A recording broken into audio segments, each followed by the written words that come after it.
बिस्मिल्लाहिर्रहमानिर्रहीम नाज़रीन तुसी वेख रहे हो रास्ता न्यूज़ और मैं तुहाडा मेज़बान सीआर शमसी। अज साडा प्रोग्राम पंजाबी विच है और साडे जिहड़े मेहमान हैं मोअज़्ज़ज़ मेहमान उन्हां दा तल्लक इंडियन पंजाब नाल है और वो इस वेले अमेरिका च न और अमेरिका के इलैक्शन विच बड़ा अहम किरदार अदा कर रहे हैं। उन्हां दा तल्लक उत्थे दी डेमोक्रेट पार्टी नाल है। ये तो उन्होंने शख्सियत का एक पहलू है, लेकिन अज असी जड़ा उन्होंने एक दूसरा जड़ा किरदार है वो सामने लियाना चाहते हैं। वो है करतारपुर राहदारी जो खुली है वो पाकिस्तान तशरीफ लियाए सन नवजोत सिंह सिद्धू नाल और वो बड़े तारीखी मनाजर सन, बड़े एक ऐसे मंजर सन जिहड़े कि दुनिया ने वेख्या कि पाकिस्तान ने एक बड़े बड़े दिल का मुजाहरा करदे होया एक बड़ा फैसला किया और करतारपुर राहदारी खोली और सिख भाइयों के वास्ते जिहड़ा उन्हां दा एक अकीदत है मजहबी उन्हां दा जिहड़ा एक मरकज़ है उहदे वास्ते उन्हां नूं आन जान वास्ते आसानियां पैदा होईयां ने।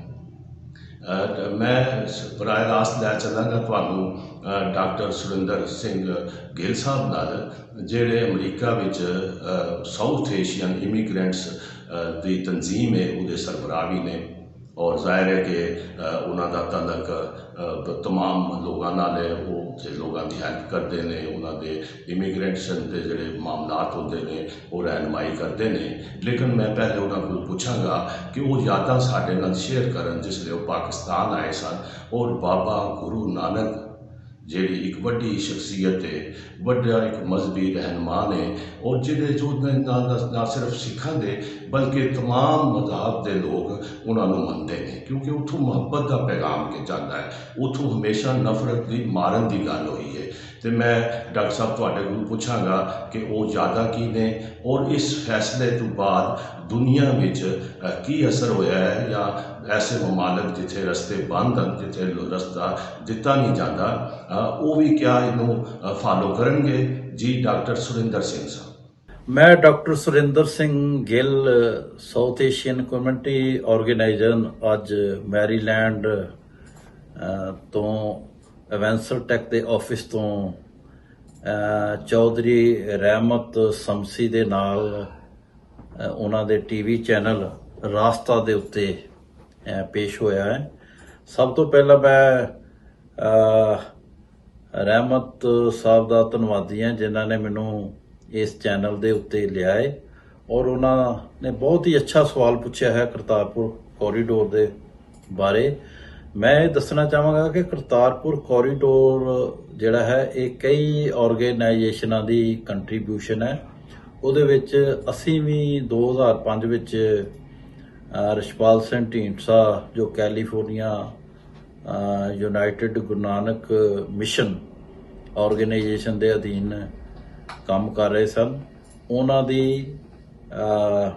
मेरी अमर सिंह मल्ली ते गुरचरण सिंह वर्ल्ड बैंक असी 5 व्यक्तियों ने जॉन मैकडोनल्ड की सरप्रस्ती जो कि UN के साबका अंबैसडर से उन्हां दी अगवाई दे विच एक किताबचा तैयार किया है 100 पेज का दोवां पासे सर्वे करवा के और उस किताब से नूं असीं सारे MP MLA पाकिस्तान हिंदुस्तान ते प्राइम मिनिस्टर नूं भेजिया सी। लेकिन गुरु साहब ने किरपा की प्रधानमंत्री इमरान खान ते और जनरल बाजवा दे उत्ते और नवजोत सिंह सिद्धू ते जिन्हां तिन्हां ने अपने दोस्ती दे पैगाम नूं नवजोत सिद्धू ने और इमरान खान ने इसनूं इंजाम दिता और 9 महीने दे विच इस जगह नूं वर्ल्ड का एक अजूबा बना दिता और ये रैलीजियस प्लेस सिखां दा मक्का है जिथे दुनिया भर दे नानक नाम लेवा संगतां नतमस्तक हो रही ने। और मैं 9-10 महीने पहला भी गया सी जदों ये जगह तैयार नहीं हुई सी और जदों बन गई और रस्ता खुलिया मैं उस शराइन ते पहुँच के मैं देखा कि ये पाकिस्तान सरकार ने एक ऐसा फैसला लैके एडी जल्दी ये गुरुद्वारा बना दिता कि जो अज वर्ल्ड के अजूबे के उत्ते है ਔਰ ਸੰਗਤਾਂ ਜਿਹੜੀਆਂ ਹਨ ਉਹ ਪੂਰੇ ਵਰਲਡ ਤੋਂ ਆ ਰਹੀਆਂ ਹਨ, ਨਤਮਸਤਕ ਹੋ ਰਹੀਆਂ ਹਨ। ਪਰ ਆ ਕਰੋਨਾ ਕਰਕੇ ਇਹ ਰਸਤਾ ਆਰਜੀ ਤੌਰ ਤੇ ਭਾਰਤ ਸਰਕਾਰ ਨੇ ਬੰਦ ਕੀਤਾ ਹੈ। ਮੈਂ ਅੱਜ ਇਸ ਗੁਫ਼ਤਗੂ ਦੇ ਵਿੱਚ ਭਾਰਤ ਸਰਕਾਰ ਨੂੰ ਇਹ ਅਪੀਲ ਕਰਾਂਗਾ ਕਿ ਪਾਕਿਸਤਾਨ ਨੇ ਇਹ ਰਸਤੇ ਨੂੰ ਖੋਲ੍ਹ ਦਿੱਤਾ ਹੈ ਔਰ ਤੁਸੀਂ ਵੀ ਖੋਲ੍ਹ ਦਿਓ ਤਾਂ ਕਿ ਸੰਗਤਾਂ ਇੱਥੇ ਜਾ ਸਕਣ। ਇਹ ਰਸਤਾ ਜਿੱਥੇ ਸ਼ਾਂਤੀ ਦਾ ਪ੍ਰਤੀਕ ਬਣਿਆ ਹੈ, ਭਾਈਚਾਰੇ ਦਾ ਸੰਦੇਸ਼ ਦਿੰਦਾ ਹੈ ਔਰ ਉੱਥੇ ਬਾਰਡਰ ਦੇ ਆਲੇ ਦੁਆਲੇ ਜਿਹੜੇ ਰਹਿੰਦੇ ਲੋਕੀ ਹੈ ਉਹਨਾਂ ਲਈ ਇਨਕਮ ਦਾ ਸਾਧਨ ਬਣਿਆ ਹੈ ਔਰ ਇਸ ਰਸਤੇ ਨੂੰ ਭਾਰਤ ਸਰਕਾਰ ਨੂੰ ਤੁਰੰਤ ਖੋਲ੍ਹਣਾ ਚਾਹੀਦਾ ਹੈ। ਜੀ ਡਾਕਟਰ ਸਾਹਿਬ, ਤੁਸੀਂ ਬੜੇ ਸੋਹਣੇ ਔਰ ਮਿੱਠੇ ਅੰਦਾਜ਼ 'ਚ ਸਾਰਾ ਮੰਜ਼ਰਨਾਮਾ ਪੇਸ਼ ਕੀਤਾ ਹੈ ਔਰ ਉਹ ਯਾਦਾਂ ਤਾਜ਼ਾ ਕੀਤੀਆਂ ਨੇ। ਮੈਂ ਤੁਹਾਡੇ ਕੋਲ ਪੁੱਛਣਾ ਚਾਹਾਂਗਾ ਕਿ ਇਸ ਵੇਲੇ ਤੁਸੀਂ ਅਮਰੀਕਾ ਦੇ ਇਲੈਕਸ਼ਨ ਵਿੱਚ ਮਸਰੂਫ ਹੋ, ਉੱਥੇ ਵੀ ਕੁਝ ਇਸ ਤਰ੍ਹਾਂ ਦੀਆਂ ਗੱਲਾਂ ਆਈਆਂ ਸਨ ਕਿ ਇੱਕ ਤਾਂ ਉੱਥੇ ਬੁਹਰਾਨ ਆਇਆ, ਕਰੋਨਾ ਦਾ ਵਾਇਰਸ ਅਜੇ ਵੀ ਚੱਲ ਰਿਹਾ, ਅੱਲਾ ਸਾਰਿਆਂ ਨੂੰ ਮਹਿਫੂਜ਼ ਰੱਖੇ, ਲੇਕਿਨ ਨਾਲ ਨਾਲ ਉੱਥੇ ਜਿਹੜਾ ਫਲਾਈਟ ਜਾਰਜ ਸੀ, ਜਿਹੜਾ ਇੱਕ ਸਿਆਹਫਾਮ ਬਛਿੰਦਾ ਸੀ, ਜਿਹੜਾ ਪੁਲਿਸ ਦੇ ਹੱਥੋਂ ਮਾਰਿਆ ਗਿਆ ਔਰ ਉਸ 'ਤੇ ਇੱਕ ਬੜਾ ਤੂਫਾਨ ਉੱਠਿਆ, ਮੁਜ਼ਾਹਰੇ ਹੋਏ ਔਰ ਇੱਕ ਨਸਲ ਪਰਸਤੀ ਦੇ ਖਿਲਾਫ ਇhtਜਾਜ ਕੀਤਾ। ਨਾ ਸਿਰਫ ਅਮਰੀਕਾ 'ਚ ਵੀ ਬਲਕਿ ਦੁਨੀਆ 'ਚ ਵੀ ਉਸ ਵਾਕਿਏ ਦੀ ਮਜ਼ੰਮਤ ਕੀਤੀ ਗਈ। ਇਸ ਹਵਾਲੇ ਨਾਲ ਤੁਸੀਂ ਇਹ ਦੱਸੋ ਕਿ ਅਮਰੀਕਾ ਦੀ ਸਿਆਸਤ ਔਰ ਉਹਨਾਂ ਦੇ ਜਿਹੜੀ ਰਹਿਣ ਸਹਿਣ ਹੈ ਜਾਂ ਸਮਾਜ 'ਤੇ ਕੀ ਅਸਰ ਪੈਦਾ ਹੋਏ ਨੇ ਔਰ ਖ਼ਾਸ ਤੌਰ 'ਤੇ ਜਿਹੜੀ ਦੁਨੀਆ ਵਿੱਚ ਇਸ ਦੇ ਅਕਲੀਅਤਾਂ ਨਾਲ ਜ਼ੁਲਮ ਹੋ ਰਹੇ ਨੇ ਔਰ ਖ਼ਾਸ ਤੌਰ ਮੈਂ ਹਵਾਲਾ ਦਿਆਂਗਾ ਆਪਣੇ ਹਮਸਾਏ ਮੁਲਕ ਭਾਰਤ ਦਾ, ਜਿਹੜਾ ਕਸ਼ਮੀਰ ਤੋਂ ਲੈ ਕੇ ਭਾਰਤ ਦੇ ਅੰਦਰ ਤਮਾਮ ਅਕਲੀਅਤਾਂ ਨਾਲ ਜ਼ਿਆਦਤੀਆਂ ਕਰ ਰਿਹਾ ਹੈ। ਖ਼ਾਸ ਤੌਰ 'ਤੇ ਮਜ਼ਹਬ ਦੇ ਨਾਂ 'ਤੇ ਅਕਲੀਅਤਾਂ ਨੂੰ ਨਿਸ਼ਾਨਾ ਬਣਾਇਆ ਜਾ ਰਿਹਾ ਹੈ। ਉਸ ਵਿੱਚ ਮੁਸਲਮਾਨ ਵੀ ਨੇ, ਸਿੱਖ ਭਾਈ ਵੀ ਨੇ, ਕ੍ਰਿਸਚਨ ਵੀ ਨੇ, ਦਲਿਤ ਵੀ ਨੇ। ਤੇ ਕੀ ਸਮਝੋਗੇ ਕਿ ਇਸ ਵਾਕਿਏ ਦਾ ਜਾਂ ਜਿਹੜਾ ਤੁਸੀਂ ਨਸਲ ਪਰਸਤੀ ਦੀ ਗੱਲ ਉੱਥੇ ਹੋ ਰਹੀ ਹੈ, ਇਹ ਦੁਨੀਆ 'ਚ ਇਸ ਨੂੰ ਰੋਕਣ ਵਾਸਤੇ ਕੀ ਇਕਦਾਮ ਉਠਾਏ ਜਾ ਰਹੇ ਨੇ ਜਾਂ ਦੁਨੀਆ ਨੂੰ ਕੀ ਕਰਨਾ ਚਾਹੀਦਾ ਹੈ, ਕੌਮਾਂ ਨੂੰ ਕੀ ਕਰਨਾ ਚਾਹੀਦਾ ਹੈ? ਕੀ ਕਹੋਗੇ ਡਾਕਟਰ ਸੁਰਿੰਦਰ ਸਿੰਘ ਸਾਹਿਬ? ਬਹੁਤ ਹੀ ਅੱਛਾ ਸਵਾਲ ਤੁਸੀਂ ਕੀਤਾ ਹੈ ਔਰ ਜਿਹੜਾ ਕਿ ਪੂਰੇ ਸੰਸਾਰ ਨਾਲ ਤਾਲੁਕਾਤ ਰੱਖਦਾ ਹੈ।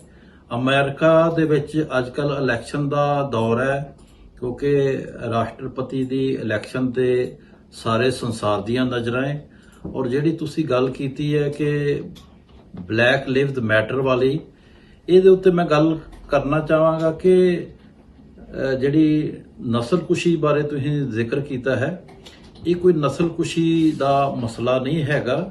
ਇਹ ਪਾਰਟੀਆਂ ਦਾ ਆਪਸ ਵਿੱਚ ਜਿਹੜਾ ਤਕਰਾਰ ਹੈ ਨਾ, ਉਹਨਾਂ ਦੇ ਕਰਕੇ ਇਹ ਕੰਮ ਹੋਇਆ ਹੈ ਕਿਉਂਕਿ ਜਿੱਥੇ ਵੀ ਡੈਮੋਕ੍ਰੇਟ ਪਾਵਰਫੁਲ ਸੀ ਔਰ ਉਹਨਾਂ ਦੇ ਜਗ੍ਹਾ ਤੇ ਜਿਹੜੀਆਂ ਇਹ ਵਾਰਦਾਤਾਂ ਹੋਈਆਂ ਹੈ, ਟਰੰਪ ਸਾਹਿਬ ਨੇ ਤੇ ਨੈਸ਼ਨਲ ਗਾਰਡ ਭੇਜੇ ਸੀ, ਉਹਨਾਂ ਨੇ ਨਹੀਂ ਲਏ ਔਰ ਜਿਸ ਕਰਕੇ ਹਾਲਾਤ ਜਿਹੜੇ ਆ ਨਾਜ਼ੁਕ ਬਣੇ ਹੈ। ਪਰ ਮੈਂ ਇੱਕ ਗੱਲ ਬਹੁਤ ਦਾਅਵੇ ਨਾਲ ਕਹਿ ਸਕਦਾ ਹਾਂ ਕਿ ਅਮਰੀਕਾ ਜਿਹੜਾ ਹੈ ਇਹ ਵੱਖ-ਵੱਖ ਜਿਹੜੀਆਂ ਧਰਮਾਂ ਦਾ, ਵੱਖ-ਵੱਖ ਮੁਲਕਾਂ ਦਾ ਸਹਿਯੋਗ ਹੈ ਜਿੱਥੇ, ਔਰ ਉੱਥੇ ਹਰ ਮੁਲਕ ਦਾ ਬਸ਼ਿੰਦਾ ਜਿਹੜਾ ਹੈ ਅਮਰੀਕਾ ਦੇ ਵਿੱਚ ਵਸਦਾ ਹੈ, ਜਿਸ ਨੂੰ ਕਿਸੇ ਕਿਸਮ ਦਾ ਕੋਈ ਡਰ ਨਹੀਂ, ਨਾ ਨਸਲਕੁਸ਼ੀ ਦਾ ਹੈ, ਨਾ ਕੋਈ ਵਿਤਕਰੇ ਦਾ ਹੈ। ਪਰ ਜੋ ਕੁਝ ਵੀ ਹੋ ਰਿਹਾ ਹੈ ਇਹ ਸਿਰਫ ਇੱਕ ਰਾਜਸੀ ਸਟੰਟ ਹੈ ਔਰ ਇਹ ਸਟੰਟ ਜਿਹੜਾ ਹੈ ਸਾਰੇ ਮੁਲਕਾਂ ਵਿੱਚ ਹੀ ਹੈਗਾ ਹੈ ਕਿਉਂਕਿ ਜਿਹੜਾ ਵੀ ਮੁਲਕ ਵਿੱਚ ਜਿਹੜੀ ਵੀ ਪਾਰਟੀ ਪਾਵਰ 'ਚ ਆਉਂਦੀ ਹੈ ਉਹ ਇੱਕ ਦੂਜੇ ਤੇ ਜ਼ਿਆਦਤੀਆਂ ਕਰਦੀ ਹੈ ਔਰ ਕਈ ਮੁਲਕ ਜਿਹੜੇ ਹੈ ਉਹਨੂੰ ਧਰਮ ਦਾ ਨਾਂ ਦੇ ਕੇ ਉਹਦੀਆਂ ਰੋਟੀਆਂ ਸੇਕਦੇ ਹਨ। ਪਰ ਮੈਂ ਤੁਹਾਨੂੰ ਇਸ ਗੱਲ ਦੀ ਅਗਵਾਈ ਵੀ ਦਿੰਦਾ ਹੈ ਔਰ ਮੈਂ ਤੁਹਾਡੇ ਨਾਲ ਪ੍ਰੋਮਿਸ ਵੀ ਕਰਦਾ ਹਾਂ ਕਿ ਰਾਜਨੀਤਿਕ ਜਿਹੜੇ ਹੈ ਉਹ ਹੀ ਇਹਨਾਂ ਕੰਮਾਂ ਦੇ ਵਿੱਚ ਦਖਲਅੰਦਾਜ਼ੀ ਕਰਕੇ ਆਵਾਮ ਨੂੰ ਜਿਹੜਾ ਹੈ ਉਹ ਗੁੰਮਰਾਹ ਕਰਦੇ ਹੈ ਔਰ ਆਵਾਮ ਗੁੰਮਰਾਹ ਹੋ ਕੇ ਇਸ ਤਰ੍ਹਾਂ ਦੀਆਂ ਹਰਕਤਾਂ ਕਰਦਾ ਹੈ ਜਿਨ੍ਹਾਂ ਨੂੰ ਰਾਜਨੀਤਿਕ ਤੌਰ ਤੇ ਕੋਈ ਨਸਲਕੁਸ਼ੀ ਕਹਿ ਦਿੰਦਾ ਹੈ, ਕੋਈ ਧੱਕਾ ਕਹਿ ਲੈਂਦਾ ਹੈ, ਕੋਈ ਕਹਿ ਰਿਹਾ ਜ਼ਿਆਦਤੀ ਕਹਿ ਦਿੰਦਾ ਹੈ। ਪਰ ਇਹੋ ਜਿਹੀ ਕੋਈ ਗੱਲ ਨਹੀਂ। ਇਲੈਕਸ਼ਨ ਤੋਂ ਬਾਅਦ ਮੈਂ ਤੁਹਾਨੂੰ ਦਾਅਵੇ ਨਾਲ ਕਹਿ ਸਕਦਾ ਹਾਂ ਕਿ ਇਹ ਸ਼ਾਂਤੀ ਜਿਹੜੀ ਹੈ ਉਹ ਬਣ ਜਾਵੇਗੀ ਕਿਉਂਕਿ ਦੋਵੇਂ ਪਾਰਟੀਆਂ ਜਿਹੜੀਆਂ ਹੈ ਕੋਈ ਐਸਾ ਐਕਸ਼ਨ ਇਸ ਟਾਈਮ ਨਹੀਂ ਕਰਨਾ ਚਾਹੁੰਦੀਆਂ ਜਿਹਦੇ ਨਾਲ ਕਿਸੇ ਦਾ ਨੁਕਸਾਨ ਹੋ ਜਾਏ ਔਰ ਰਹੀ ਗੱਲ ਕਰਤਾਰਪੁਰ ਸਾਹਿਬ ਦੀ, ਕਰਤਾਰਪੁਰ ਸਾਹਿਬ ਜਿਹੜਾ ਹੈ ਦੋਵਾਂ ਮੁਲਕਾਂ ਦੇ ਲਈ ਇੱਕ ਐਸਾ ਪੈਗਾਮ ਹੈ ਔਰ ਜੋ ਪੈਗਾਮ ਸ਼ਾਂਤੀ ਦਾ ਪੂਰੀ ਦੁਨੀਆ ਨੂੰ ਦੇਵੇਗਾ ਔਰ ਨਾਨਕ ਨਾਮ ਲੇਵਾ ਸੰਗਤਾਂ ਤੇ ਕਰਤਾਰਪੁਰ ਸਾਹਿਬ ਤੋਂ ਜਿਹੜਾ ਹੈ ਬਲੇਸਿੰਗ ਲੈ ਕੇ ਜਾਣਗੀਆਂ। ਔਰ ਮੈਨੂੰ ਉਮੀਦ ਹੈ ਕਿ ਜਿਹੜਾ ਦੋਵਾਂ ਮੁਲਕਾਂ ਦੇ ਰਿਲੇਸ਼ਨ ਵੀ ਚੰਗੇ ਹੋ ਜਾਣਗੇ ਔਰ ਵਰਲਡ ਜਿਹੜਾ ਹੈ ਉਹਦੀਆਂ ਵੀ ਨਜ਼ਰਾਂ ਉਸ ਅਜੂਬੇ ਤੇ ਹਨ। ਔਰ ਜਦੋਂ ਹੋਰ ਕਮਿਊਨਿਟੀਆਂ ਇਹਨੂੰ ਵਿਜ਼ਿਟ ਕਰਨਗੀਆਂ, ਜਾਣਗੀਆਂ, ਉੱਥੋਂ ਬਲੈਸਿੰਗ ਲੈਣਗੀਆਂ, ਤੇ ਮੈਨੂੰ ਉਮੀਦ ਹੈ ਕਿ ਜਿਹੜੇ ਹਾਲਾਤ ਹੈ ਉਹ ਬਿਹਤਰ ਹੋ ਜਾਣਗੇ। ਜੀ ਮੈਂ ਡਾਕਟਰ ਸਾਹਿਬ, ਮੈਂ ਤੁਹਾਡੇ ਕੋਲ ਇਹ ਵੀ ਪੁੱਛਣਾ ਚਾਹਾਂਗਾ ਕਿ ਜਿਹੜੇ ਅਮਰੀਕਾ ਦੇ ਇਲੈਕਸ਼ਨ ਹਨ, ਇਸ ਵੇਲੇ ਜ਼ਾਹਿਰ ਹੈ ਕਿ ਜਿਹੜੇ ਇਸ ਵੇਲੇ ਸਦਰ ਟਰੰਪ ਹਨ ਉਹ ਬੜੀ ਕੋਸ਼ਿਸ਼ ਕਰ ਰਹੇ ਨੇ ਕਿ ਦੁਬਾਰਾ 4 ਸਾਲ ਵਾਸਤੇ ਵਾਈਟ ਹਾਊਸ ਉਹ ਮੁੰਤਖਬ ਹੋ ਕੇ ਜਾਣ ਔਰ ਉਹਨਾਂ ਦਾ ਮੁਕਾਬਲੇ ਤੇ ਜਿਹੜੇ ਡੈਮੋਕ੍ਰੇਟ ਉਮੀਦਵਾਰ ਹਨ, ਸਦਾਰਤੀ ਉਮੀਦਵਾਰ ਹਨ, ਉਹ ਜੋ ਬਾਈਡਨ ਸਾਹਿਬ, उन्होंने अकलीतां से खास तौर पर मुसलमाना थे और बाकी ਜਿਹੜੇ ਸਿੱਖ ਬਰਾਦਰੀ ਤੁਸੀਂ ਉੱਤੇ ਬੜੇ ਮੁਤਰਕ ਹੋ, ਉਹਨਾਂ ਨੂੰ ਨਾਲ ਮਿਲਾਉਣ ਦੀ ਗੱਲ ਕੀਤੀ ਹੈ, ਇੱਕ ਕਰੀਬ ਲਿਆਉਣ ਦੀ ਗੱਲ ਕੀਤੀ ਹੈ। ਤੇ ਕੀ ਸਮਝਦੇ ਹੋ ਕਿ ਜਿਸਲੇ ਡੈਮੋਕ੍ਰੇਟ ਅਗਰ ਜਿੱਤਦੇ ਨੇ ਤੇ ਕੀ ਅਸਰ ਹੋਏਗਾ ਔਰ ਇਹਦੇ ਕੀ ਅਸਰਾਤ ਮੁਰਤਬ ਹੋਣਗੇ ਦੁਨੀਆ 'ਚ ਔਰ ਖਾਸ ਤੌਰ ਤੇ ਅਮਰੀਕਾ ਦੀ ਪਾਲਿਸੀਆਂ 'ਚ ਕੀ ਤਬਦੀਲੀ ਆਏਗੀ? ਕਿਉਂਕਿ ਮਾਜ਼ੀ 'ਚ ਅਸੀਂ ਵੇਖਿਆ ਹੈ ਕਿ ਅਮਰੀਕਾ ਦੇ ਤਾਲੁਕਾਤ ਪਾਕਿਸਤਾਨ ਨਾਲ ਜਿਹੜੇ ਨੇ ਜਾਂ ਪਾਕਿਸਤਾਨ ਜੈਸੇ ਜਿਹੜੀ ਤੀਸਰੀ ਦੁਨੀਆ ਦੇ ਮੁਲਕ ਹਨ, ਚਾਹੇ ਉਹ ਛੋਟੇ ਹੋਣ ਜਾਂ ਵੱਡੇ ਹੋਣ, ਮੁਲਕ ਛੋਟੇ ਵੱਡੇ ਨਹੀਂ ਹੁੰਦੇ, ਮੁਲਕਾਂ ਦੀ ਆਜ਼ਾਦੀ ਹੁੰਦੀ ਹੈ, ਉਹਨਾਂ ਦਾ ਵਕਾਰ ਹੁੰਦਾ ਹੈ ਔਰ ਉਸ ਹਵਾਲੇ ਨਾਲ ਅਸੀਂ ਦੇਖਦੇ ਹਾਂ ਕਿ ਅਮਰੀਕਾ ਦੀਆਂ ਪਾਲਿਸੀਆਂ ਜਿਹੜੀਆਂ ਨੇ ਉਹ ਬੜੀਆਂ ਯਕਤਰਫਾ ਹੁੰਦੀਆਂ ਨੇ ਔਰ ਤਕਲੀਫਦੇਹ ਹੁੰਦੀਆਂ ਨੇ। ਕਿ ਡੈਮੋਕ੍ਰੇਟ ਅਗਰ ਕਾਮਯਾਬ ਹੁੰਦੇ ਨੇ ਤੇ ਉਸ ਹਵਾਲੇ ਨਾਲ ਇਹਨਾਂ ਪਾਲਿਸੀਆਂ 'ਚ ਕੀ ਤਬਦੀਲੀ ਆਏਗੀ ਔਰ ਦੁਨੀਆ 'ਚ ਜਿਹੜਾ ਜੰਗਾਂ 'ਚ ਅਮਰੀਕਾ ਦਾ ਕਿਰਦਾਰ ਹੈ ਉਹ ਕਿਸ ਹੱਦ ਤੱਕ ਕੰਮ ਹੋਏਗਾ? ਜੀ ਡਾਕਟਰ ਸੁਖਿੰਦਰ ਸਿੰਘ ਸਾਹਿਬ। ਮੈਂ ਇੱਕ ਜਰਨਲਿਸਟ ਹਾਂ, ਮੈਂ ਦੋਵਾਂ ਪਾਰਟੀਆਂ ਤੇ ਨਜ਼ਰ ਰੱਖੀ ਹੋਈ ਹੈ, ਪਰ ਇਹ ਗੱਲ ਸਹੀ ਹੈ ਕਿ ਮੈਂ ਥੋੜਾ ਡੈਮੋਕ੍ਰੈਟਿਕ ਜ਼ਿਆਦਾ ਟਿਲਟ ਹੈ, ਕਿਉਂਕਿ ਡੈਮੋਕ੍ਰੇਟ ਜਿਹੜੇ ਹੈ ਇਹ ਇਮੀਗ੍ਰੇਸ਼ਨ ਦਾ ਜ਼ਿਆਦਾ ਖਿਆਲ ਰੱਖਦੇ ਹਨ ਔਰ ਇਮੀਗ੍ਰੈਂਟ ਜਿੰਨੇ ਵੀ ਹੈਗੇ ਆ ਉਹਨਾਂ ਦੀਆਂ ਜਿਹੜੀਆਂ ਖੁਆਇਸ਼ਾਂ ਉਹਨਾਂ ਦੇ ਪੂਰੇ ਉਤਰਦੇ ਹਨ।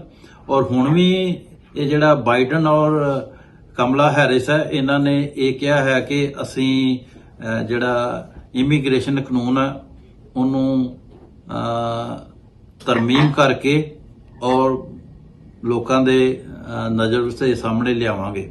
ਦੂਜੀ ਗੱਲ ਰਹੀ ਟਰੰਪ ਸਾਹਿਬ ਦੀ ਦੁਬਾਰਾ ਆਉਣ ਦੀ ਜਾਂ ਜੋ ਸੂਰਤ ਹਾਲ ਆ ਉਹਦੇ ਬਾਰੇ ਮੈਂ ਕਹਿਣਾ ਚਾਹਾਂਗਾ ਕਿ ਟਰੰਪ ਸਾਹਿਬ ਰਾਜਨੀਤਿਕ ਨਹੀਂ ਹਨ, ਉਹ ਇੱਕ ਬਿਜ਼ਨਸਮੈਨ ਹਨ ਔਰ ਮੁਲਕ ਨੂੰ ਬਿਜ਼ਨਸ ਪੁਆਇੰਟ ਆਫ ਵਿਊ ਨਾਲ ਚਲਾ ਰਹੇ ਨੇ ਔਰ ਜਿਸ ਕਰਕੇ ਜਿਹੜਾ ਬਿਜ਼ਨਸ ਵਾਲਾ ਤਬਕਾ ਹੈ ਉਹ ਟਰੰਪ ਨੂੰ ਬਹੁਤ ਲਾਈਕ ਕਰ ਰਿਹਾ ਹੈ।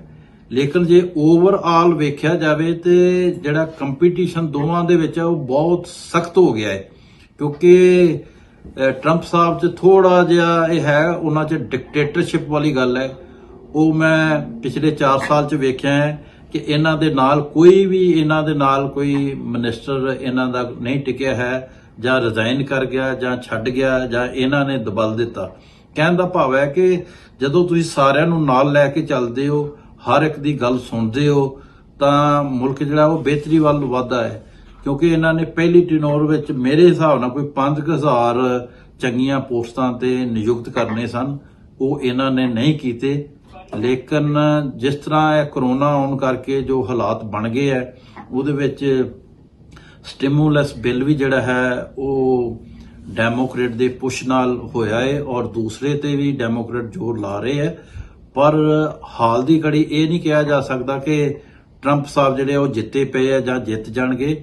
ਕੰਪੀਟੀਸ਼ਨ ਬਹੁਤ ਟਫ ਹੈ, ਕੁਝ ਵੀ ਹੋ ਸਕਦਾ ਹੈ, ਕਿਉਂਕਿ ਅਜੇ ਇਲੈਕਸ਼ਨ ਦੇ ਵਿੱਚ 15 ਦਿਨ 20 ਦਿਨ ਪਏ ਹੋਏ ਆ ਔਰ ਮੈਂ ਇਹ ਕਹਾਂਗਾ ਕਿ ਸਾਰਾ ਸੰਸਾਰ ਇਸ ਇਲੈਕਸ਼ਨ ਦੇ ਉੱਤੇ ਨਜ਼ਰ ਟਿਕਾਈ ਬੈਠਾ ਹੈ ਔਰ ਹਰ ਆਵਾਮ ਦਾ ਜਿਹੜਾ ਵੋਟਰ ਹੈ ਉਹ ਸਹੀ VOTING ਕਰਨ ਵਾਸਤੇ ਬਜ਼ਿੱਦ ਹੈ। ਔਰ ਮੈਂ ਇਹ ਕਹਾਂਗਾ ਕਿ 3 ਤਰੀਕ ਨੂੰ ਇਹਦਾ ਨਤੀਜਾ ਜੋ ਸਾਹਮਣੇ ਆਏਗਾ ਉਹ ਦੇਖਣਾ ਔਰ ਉਸ ਦੇ ਅਨੁਸਾਰ ਜਿਹੜੇ ਆ ਮੁਲਕ ਦੇ ਔਰ ਸੰਸਾਰ ਦੇ ਹਾਲਾਤ ਜਿਹੜੇ ਆ ਉਹ ਬਦਲਣਗੇ। जी डॉक्टर साहब माशाअल्लाह तुसी बड़ी वजाहत नाल और बड़ी बसीरत का मुजाहरा करते हुए सारे मामले नूं समेटिया है और खास तौर पर जी नस्ल परस्ती के हवाले नाल तुसी एक नुकता नज़र सामने नवा लियाया है, नवीं गल्लां दसियां ने।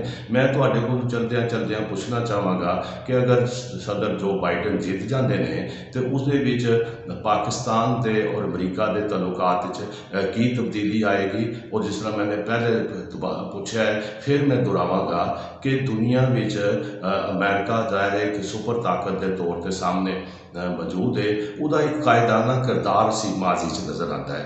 अज हम सानू वो किरदार पिछे हटता हुआ नज़र आता है। तो की समझते हो कि डेमोक्रेट जित के अपना वो जरा अमरीका का किरदार है या लोगों वास्ते या दुनिया के अमन के हवाले नाल की खुशखबरी सुनाओगे? जी डॉक्टर साहब। ਜਿਹੜੀ ਡੈਮੋਕ੍ਰੇਟ ਦੀ ਪਾਲਿਸੀ ਹੈ ਨਾ ਉਹ ਬੜੀ ਨਰਮ ਪਾਲਿਸੀ ਹੈ। ਜਿਵੇਂ ਟਰੰਪ ਸਾਹਿਬ ਨੇ ਆਉਂਦਿਆਂ ਹੀ ਕਾਫੀ ਐਗਜ਼ੈਕਟਿਵ ਆਰਡਰ ਪਾਸ ਕਰ ਦਿੱਤੇ, ਅਜੇ ਵੀ ਕਰੀ ਜਾ ਰਹੇ ਹੈ। ਔਰ ਉਹਨਾਂ ਨਾਲ ਜਿਹੜੇ ਵੱਖ-ਵੱਖ ਕੰਟਰੀਆਂ ਤੋਂ ਆਏ ਲੋਕੀ ਹੈ ਉਹ ਬੜੇ ਪਰੇਸ਼ਾਨ ਆ, ਕਿਉਂਕਿ ਜਿਵੇਂ B1 ਇਹਨਾਂ ਨੇ ਰੋਕ ਦਿੱਤਾ, H1 ਤੇ ਰੋਕ ਲਾ ਦਿੱਤੀ ਔਰ ਨਵਾਂ ਇਮੀਗ੍ਰੇਸ਼ਨ ਬਿੱਲ ਨਹੀਂ ਲਿਆਂਦਾ। ਇਸੇ ਤਰ੍ਹਾਂ ਹੈਲਥ ਬਿੱਲ ਜਿਹੜਾ ਓਬਾਮਾ ਕੇਅਰ ਹੈ ਉਹਨੂੰ ਵੀ ਢਾਹ ਲਾਉਣ ਦੀ ਕੋਸ਼ਿਸ਼ ਜਿਹੜੀ ਹੈ ਉਹ ਰਿਪਬਲਿਕਨ ਵੱਲੋਂ ਕੀਤੀ ਜਾ ਰਹੀ ਹੈ, ਜਿਸ ਕਰਕੇ ਡਾਕਟਰ ਤਬਕਾ ਜਿਹੜਾ ਹੈ ਉਹ ਬਹੁਤ ਨਾਰਾਜ਼ ਹੈ, ਆਮ ਤਬਕਾ ਵੀ ਨਾਰਾਜ਼ ਹੈ। ਲੇਕਿਨ ਮੈਂ ਦਿਖਾਵਾਂਗਾ ਕਿ ਡੈਮੋਕ੍ਰੇਟ ਪਾਰਟੀ ਜਿਹੜੀ ਹੈ ਇਹਦਾ ਆਉਣਾ ਬੜਾ ਜ਼ਰੂਰੀ ਹੈ। ਇਹਦੇ ਨਾਲ ਜਿਹੜੇ ਹਾਲਾਤ ਹੈ ਉਹ ਵੀ ਸੁਧਰਨਗੇ ਔਰ ਵੱਖ-ਵੱਖ ਮੁਲਕਾਂ ਨਾਲ ਜਿਹੜਾ ਇਹਨਾਂ ਨੇ ਲਾਈਨ ਖਿੱਚੀ ਹੋਈ ਹੈ, ਸਖਤੀ ਵਰਤੀ ਹੈ। ਜਿਵੇਂ ਪਾਕਿਸਤਾਨ ਦੀ ਗ੍ਰਾਂਟ ਟਰੰਪ ਸਾਹਿਬ ਨੇ ਰੋਕ ਦਿੱਤੀ ਹੈ, ਇਸੇ ਤਰ੍ਹਾਂ ਕਈ ਹੋਰ ਮੁਲਕਾਂ ਦੀ ਗ੍ਰਾਂਟ ਰੋਕੀ ਹੈ, ਵਰਲਡ ਹੈਲਥ ਆਰਗੇਨਾਈਜੇਸ਼ਨ ਦੀ ਗ੍ਰਾਂਟ ਰੋਕ ਦਿੱਤੀ ਹੈ। ਇਹ ਕੋਈ ਅੱਛੇ ਅਸਾਰ ਨਹੀਂ ਹੈਗੇ ਬਤੌਰ ਰਾਸ਼ਟਰਪਤੀ, ਕਿਉਂਕਿ ਜਦੋਂ ਤੁਸੀਂ ਹਰ ਇੱਕ ਨੂੰ ਨਾਲ ਲੈ ਕੇ ਚੱਲਦੇ ਹੋ, ਹਰ ਇੱਕ ਦੀ ਗੱਲ ਸੁਣਦੇ ਹੋ ਤਾਂ ਲੋਕ ਜਿਹੜੇ ਹੈ ਪ੍ਰਸ਼ੰਸਾ ਵੀ ਕਰਦੇ ਆ। ਔਰ ਮੈਂ ਤਾਂ ਇਹ ਕਹਾਂਗਾ ਕਿ ਜੇ ਡੈਮੋਕ੍ਰੇਟ ਪਾਰਟੀ ਜਿੱਤ ਜਾਂਦੀ ਹੈ ਤੇ ਅਸਾਰ ਔਰ ਹਾਲਾਤ ਬਹੁਤ ਬਿਹਤਰ ਹੋਣਗੇ। ਔਰ ਅੰਤ ਵਿੱਚ ਮੈਂ ਇਹੀ ਕਹਾਂਗਾ ਕਿ ਰਹਿਮਤ ਬਾਈ, ਮੈਂ ਤੁਹਾਡਾ ਬੜਾ ਮਸ਼ਕੂਰ ਹਾਂ, ਬੜਾ ਧੰਨਵਾਦੀ ਹਾਂ ਜਿਨ੍ਹਾਂ ਨੇ ਮੈਨੂੰ ਰਾਸਤਾ TV ਤੇ ਲੈ ਕੇ ਅੱਜ ਦੀ ਗੁਫ਼ਤਗੂ ਕਰਕੇ ਅਮਰੀਕਾ ਦੇ ਹਾਲਾਤਾਂ ਬਾਰੇ, ਅਮਰੀਕਾ ਦੀ ਚੋਣ ਬਾਰੇ ਔਰ ਵੱਖ-ਵੱਖ ਮੁਲਕਾਂ ਦੇ ਪ੍ਰਤੀ ਰਿਪਬਲਿਕਾਂ ਦੇ ਰਵੱਈਏ ਔਰ ਟਰੰਪ ਸਾਹਿਬ ਦੇ ਰਵੱਈਏ ਬਾਰੇ ਜ਼ਿਕਰ ਕੀਤਾ ਹੈ। ਔਰ ਅੱਜ ਦੇ ਦੌਰ ਦੇ ਵਿੱਚ ਜਿਹੜੀ ਇਲੈਕਸ਼ਨ ਹੋ ਰਹੀ ਹੈ, ਮੈਂ ਤੇ ਇਹੋ ਹੀ ਅਪੀਲ ਕਰਾਂਗਾ, ਇਹੋ ਹੀ ਦੁਆ ਕਰਾਂਗਾ ਕਿ ਜਿਹੜੀ ਚੇਂਜ ਹੈ ਨਾ ਉਹ ਹਮੇਸ਼ਾ ਹੀ ਬਿਹਤਰੀ ਲਿਆਉਂਦੀ ਹੈ। ਔਰ 4 ਸਾਲ ਟਰੰਪ ਸਾਹਿਬ ਨੇ ਗੁਜ਼ਾਰ ਲਏ ਹੈ, ਉਹਨਾਂ ਆਪਣੀ ਡਿਕਟੇਟਰਸ਼ਿਪ ਕਰ ਲਈ ਹੈ। ਹੁਣ ਨਵੀਂ ਜਿਹੜੀ ਇਹ ਹੈਗੀ ਹੈ ਜੋੜੀ ਬਾਈਡਨ ਐਂਡ ਕਮਲਾ ਹੈਰਿਸ, ਇਹਨੂੰ ਜਿਤਾਉਣਾ ਚਾਹੀਦਾ ਹੈ ਔਰ ਜਿਸ ਨਾਲ ਹਾਲਾਤ ਵੀ ਬਿਹਤਰ ਹੋਣਗੇ ਔਰ ਆਵਾਮ ਵੀ ਖੁਸ਼ ਰਹੇਗਾ। ਸੋ ਮੇਰਾ ਸਾਰਿਆਂ ਦਾ ਧੰਨਵਾਦ, ਰੱਬ ਰਾਖਾ। बहुत बहुत शुक्रिया डॉक्टर सुरेंद्र सिंह गिल साहब। नाजरीन, अमेरिका से मैरीलैंड से हमारे साथ थे डॉक्टर सुरेंद्र सिंह गिल साहब, जिन्होंने बड़ी तफसील के साथ बात की है, जिन्होंने एक सारी अमेरिका की सूरत हाल की सियासत और वहाँ के जो समाजी सूरत हाल है उस पर भी बातचीत की है। और साथ ही उन्होंने पाकिस्तान और अमेरिका के तल्लुकात के हवाले से भी मुस्बत इशारे दिए हैं। और हम समझते हैं कि अगर ये डेमोक्रेट जीत जाते हैं तो हमें दुनिया, हम पाकिस्तान ही नहीं दुनिया भी इस हवाले से तवक्को रखती है कि दुनिया में अमन हो और छोटे मुल्कों के दाखिली मामलात में मुदाखलत बंद हो। और मुझे यकीन है कि डॉक्टर सुरेंद्र सिंह गिल जैसे जब लोग मौजूद हैं, मुस्बत सोच के साथ आगे बढ़ रहे हैं, तो इसके नताइज भी, असरात भी मुस्बत होंगे अमन के लिए, मोहब्बत के लिए। और बाबा गुरु नानक का जो पैगाम है, जैसे करतारपुर राहदारी से शुरू हुआ है, ये सफ़र आगे बढ़ता रहेगा। आपका बहुत बहुत शुक्रिया। और चलते चलते मैं इतना ज़रूर अर्ज़ करूँगा कि ये रास्ता न्यूज़ आपका है, इसको सब्सक्राइब करें, घंटी बजाएं, ताकि जो भी हम प्रोग्राम बनाएं इस तरह के, वो आप तक बर वक्त पहुँच सकें। आपका एक बार फिर शुक्रिया।